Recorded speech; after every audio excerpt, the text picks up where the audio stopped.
Hello guys, आज हम पढ़ने जा रहे हैं बोन्स के बारे में। ये हमें प्रोवाइड करती हैं एक स्ट्रक्चर को हमारी बॉडी के। अडल्ट्स के अंदर 206 बोन्स प्रेजेंट होती हैं, स्ट्रॉन्ग होती हैं, फ्लेक्सिबल होती हैं और कॉन्स्टेंटली लगातार ये बनती रहती हैं। बोन जो होती हैं ये ड्यूरेबल कनेक्टिव टिश्यूज़ होते हैं और ये कोलेजन और कैल्शियम से बनती हैं। इसके कुछ बेसिक फंक्शंस होते हैं, जैसे कि हमारी बॉडी को फ्रेमवर्क प्रोवाइड कराती हैं, मसल्स और टेंडन्स को अटैचमेंट प्रोवाइड्स कराती हैं। जो टेंडन्स होते हैं इससे आकर के अटैच हो जाते हैं और मसल्स भी इसी की यहीं से ओरिजिन होती हैं और यहीं पर इंसर्शन भी लेती हैं इन्हीं बोन्स के ऊपर।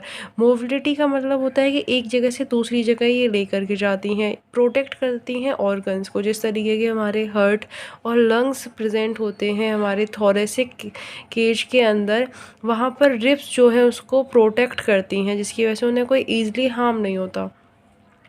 ठीक है।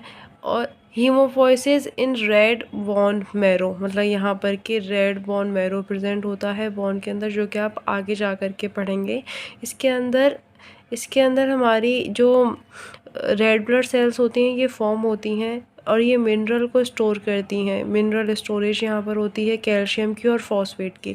अब हम स्ट्रक्चर ऑफ बोन के बारे में पढ़ेंगे। आप इसको धीरे धीरे समझने की कोशिश कीजिएगा, मैं सारा आपको एक साथ नहीं धीरे धीरे समझाऊंगी। ठीक है, देखिए ये पूरा स्ट्रक्चर है जो आपकी एंडिंग तक अगर आप देखेंगे और इसको आगे की वीडियोस को देखेंगे तो आपकी पूरी ये समझ में आ जाएगा।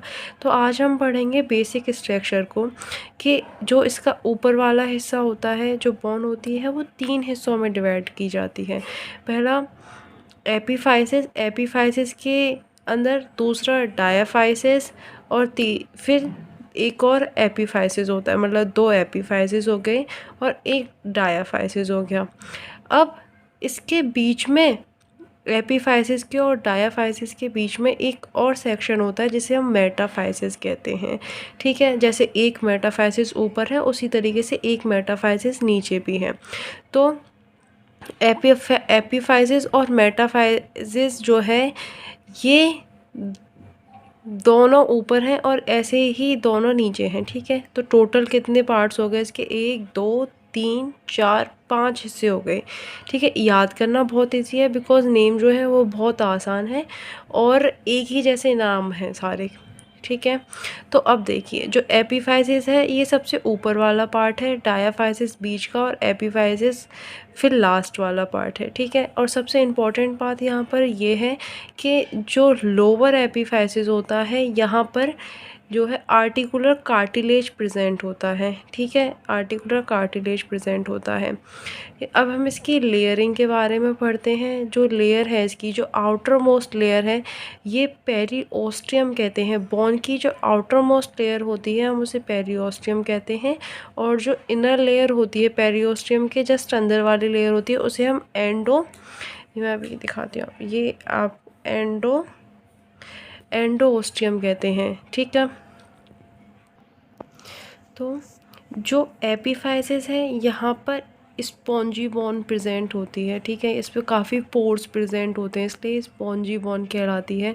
और जो डायाफाइसिस होती है यहाँ पर कॉम्पैक्ट बोन प्रेजेंट होती है जो कि येलो मैरो को कंटेन करती है। ठीक है, और इसी तरीके से जो नीचे वाली एपीफाइसिस होती है वो भी स्पॉन्जी बोन ही होती है, इसके अंदर काफ़ी पोर्स प्रेजेंट होते हैं।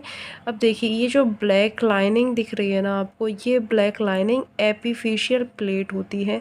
इसी की वजह से जो हमारी बोन होती है वो लगातार बड़ी होती जाती है, मतलब इसी के थ्रू ये बढ़ती जाती है।